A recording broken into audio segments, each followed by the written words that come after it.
Who's that conlanger? Find out later in the 2025 Cursed Conlang Circus. Hello, I am Tricolor Kiki, and I am forced to record instead of using a text space like last time because Alec Machua said, if people have to strain their ears or sit there in complete silence to try and make out what's being said, then no one's gonna vote for your video, and then you'll also probably just get disqualified. So yeah, I hate it. Before I reveal my submission's name, here's the lore of the language.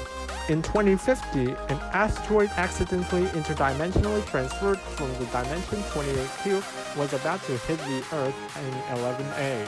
Fortunately, thanks to 11A's advanced technology, they easily destroyed the asteroid with a laser. The debris of the asteroid then formed rings around the Earth, orbiting as fast as the Earth spins, but in the opposite direction. Since Earth's new rings are nutrient-rich, life has spawned there. One species called the Anulus pleuralis is the dominant species of the area because they quickly discovered language. The species is two-dimensional, just like the other creatures that live there. It has 2 hearts, 2 lungs, 3 brains, and 2 mouths. It also has a functional digestive system and reproductive system. It has ears on both sides too. It also has doors that could open and close. It has cells with transport proteins all around them, with nerves connected with synapses inside their membranes. There are also some more hollow areas invisible to the naked eye for their tetraconcave blood. For 2 different reasons, linguists who live near the equator and the species developed Asteroidean Pidgin for communication. After the species ceased to be a hot topic for the linguists, the language became predominant to the species, and it quickly creolized and evolved for the century into Asteroidean Creole, also known as its endonym Derac, whose name comes from French de langue, which is my submission to the 4th ever Cursed Conlang Circus. Let's start with the phonology and phonological evolution. The consonants of Derac's initial form, Asteroidean Pidgin, specifically the dialect of the species, were b, d, y, g, b, d, j, g, b, d, j, g, f, s, sh, h, v, z, j, w, d, y, r, and r. Notable features include the muffled nasals, which come from the lack of a nasal cavity but still possess the ability to articulate similarly.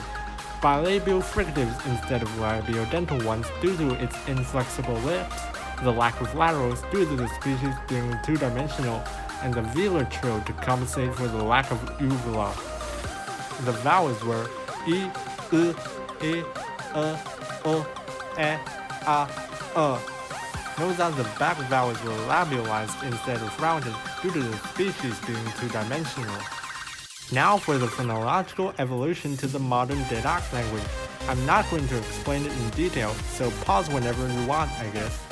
Anyways, phonotactics. Yeah, who cares about that? I do. Fine, here are the phonotactics of the language. Derac doesn't have a writing system for a variety of reasons.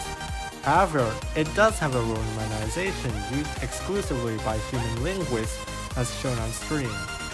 But wait, it's not that simple, as there's a sinistro-dextro distinction indicated by tilde.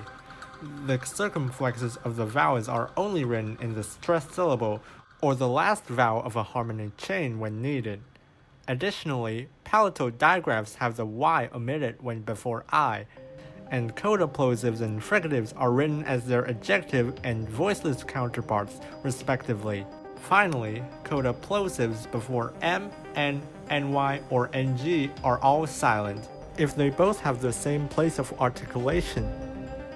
The grammar is based on the languages spoken on the equator, including Colombian Spanish, Brazilian Portuguese, African French, Swahili, Lingala, and most importantly, Indonesian.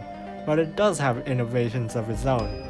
The language was able to be influenced by them due to the rings spinning quickly on the equator around the world. It has SVO word order, indirect objects after direct objects, adjectives after nouns, and adverbs after whatever it's describing. It is also highly agglutinative, with prefixes and suffixes everywhere. Stress always falls on the last syllable of the root, or just the last syllable if there's no root. Noun-deriving affixes usually mark gender, but there is one important affix that doesn't. Don't worry, the gender assignment is 100% logical, and gender agreement only appears in pronouns. Speaking of pronouns, Dedak has a whopping 15, and that's only when you ignore cases. Oh yeah, nouns decline by dimensionality and case. Dimensionality is equivalent to grammatical number in natural languages, but it also distinguishes whether objects are in a line or not. There's the singular or zero-dimensional being the default, then the dual/in a line or one-dimensional indicated by double duplication, and plural not in a line or two-dimensional indicated by treble with duplication. Dedak also has 4 cases, including the active, which takes the roles of nominative, accusative, and genitive, being the default form. The other cases are ablative, locative, and instrumental, which are all indicated by reduplication and then attaching an affix. However, the annulus bioralis denies that they are cases and claims that they are adverbial derivation, which kinda explains the reduplication.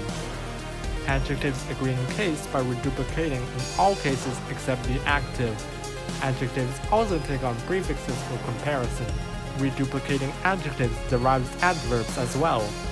Verbs also have their own set of derivation sources, and the repetitive aspect is indicated by reduplication. Note that the active/transitive prefix does weird things to the consonant after it, just like in its source language. Some affixes mark tense as well as the perfective. Pronouns almost always attach to the verb. There's a mnemonic for the order of affixes. Sporty, which means subject, perfective, object, root, tense, and indirect object. Additionally, here are some miscellaneous affixes in the correlative system. Moreover, there is a double vowel harmony system, which doesn't permit 2 vowels in adjacent syllables of the same word to have contrasting harmony types. Finally, word final unstressed non-central vowels become closed vowels, and after that, alveolar consonants palatalized before I, which applies both before and after vowel harmony. Oh yeah, I almost forgot. Dedak has a system of mutation. Note that the following rules ignore morpheme and word boundaries. Firstly, coda obstruents may voice, be ejectivized, disappear, or remain unaffected before vowels, depending on the root.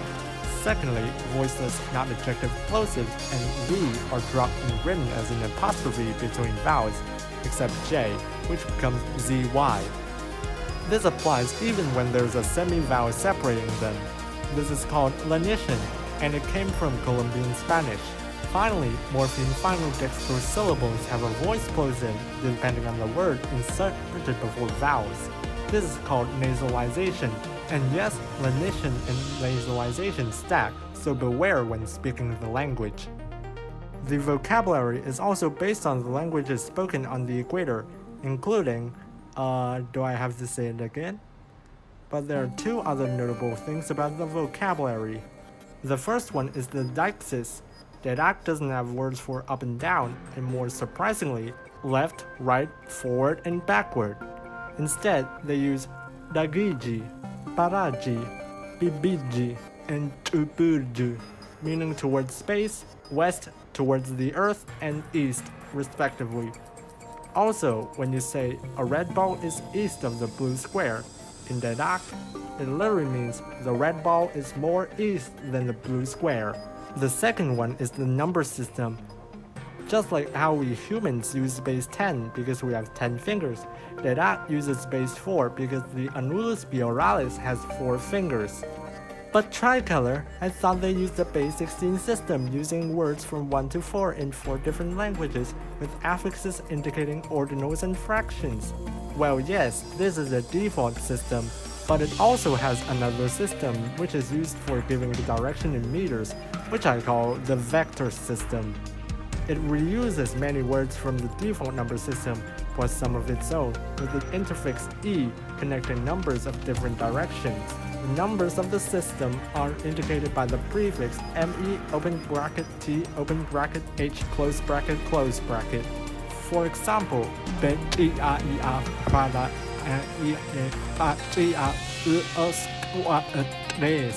meaning 3 meters towards space, then 6 meters to the west, then 7 more meters towards space, then finally 11 meters to the east. Simple.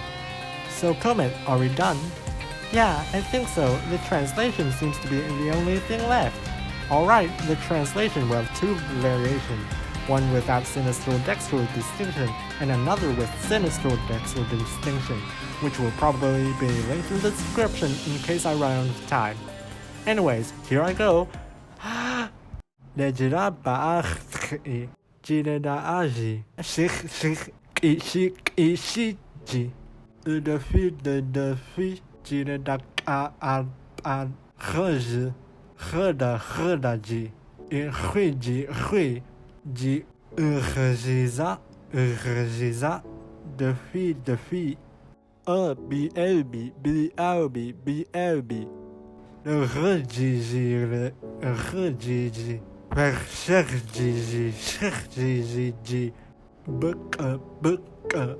Tajiji ajiji alaba la kijiji